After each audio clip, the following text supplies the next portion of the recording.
L'unité de Dieu est tellement centrale dans l'islam qu'il définit la relation du musulman avec son Créateur. Le tawhid, ou la croyance en l'unicité absolue de Dieu, est non seulement un principe théologique, mais il influence également la manière dont un musulman perçoit le monde et son comportement envers les autres. En islam, on ne peut envisager la possibilité que Dieu ait des partenaires, qu'il soit divisé en plusieurs personnes ou qu'il ait une nature humaine. Dieu est incompréhensible par l'esprit humain, et c'est cela même qui rend sa grandeur infinie. Les chrétiens, en revanche, voient la Trinité comme un mystère divin. Ils croient que Dieu se manifeste sous trois formes: Dieu le Père, Dieu le Fils, Jésus, et Dieu le Saint-Esprit. Cette doctrine a émergé après les premiers conciles chrétiens, lorsque la question de la nature de Jésus a été débattue de manière intense. Au début du christianisme, il y avait diverses conceptions de la nature de Jésus. Certains le considéraient comme un grand prophète, d'autres comme un être divin. La doctrine de la Trinité a été instituée pour concilier ces différentes perspectives, mais cette notion s'éloigne de l'enseignement originel de Jésus, qui, selon les musulmans, a toujours prêché l'unité de Dieu. Dans le Coran, Dieu ne se contente pas de dire qu'il est un.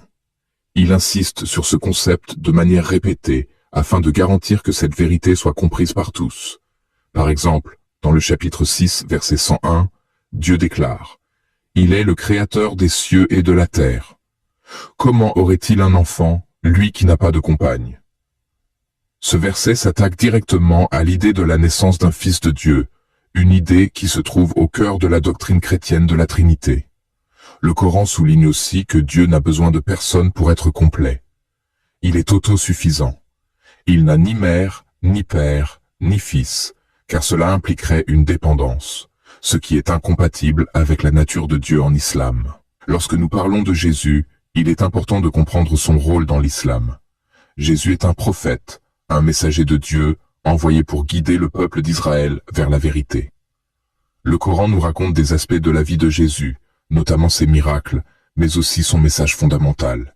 Il prêchait l'adoration d'un Dieu unique. Son rôle est celui de porteur d'un message, non celui de divinité. C'est pourquoi le Coran réfute l'idée que Jésus soit Dieu ou le Fils de Dieu. Dans le chapitre 5, verset 116, Dieu rappelle lors du jour du jugement: « Ô Jésus, fils de Marie, est-ce toi qui as dit aux gens: prenez-moi et ma mère pour deux divinités en dehors de Dieu ?»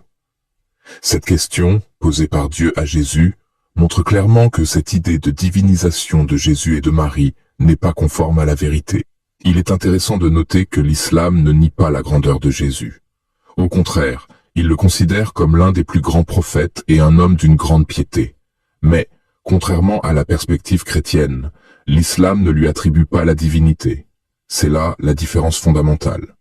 Jésus, en tant que prophète, n'a jamais revendiqué la divinité pour lui-même.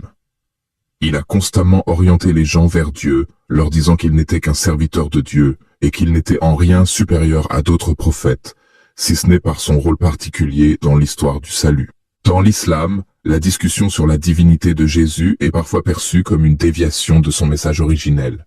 Ce n'est pas Jésus qui a été vu comme un Dieu dans sa vie terrestre, mais des hommes après lui, cherchant à expliquer ses miracles et son influence. En réalité, ce sont ces interprétations qui ont évolué après sa disparition, qui ont introduit la notion de Trinité.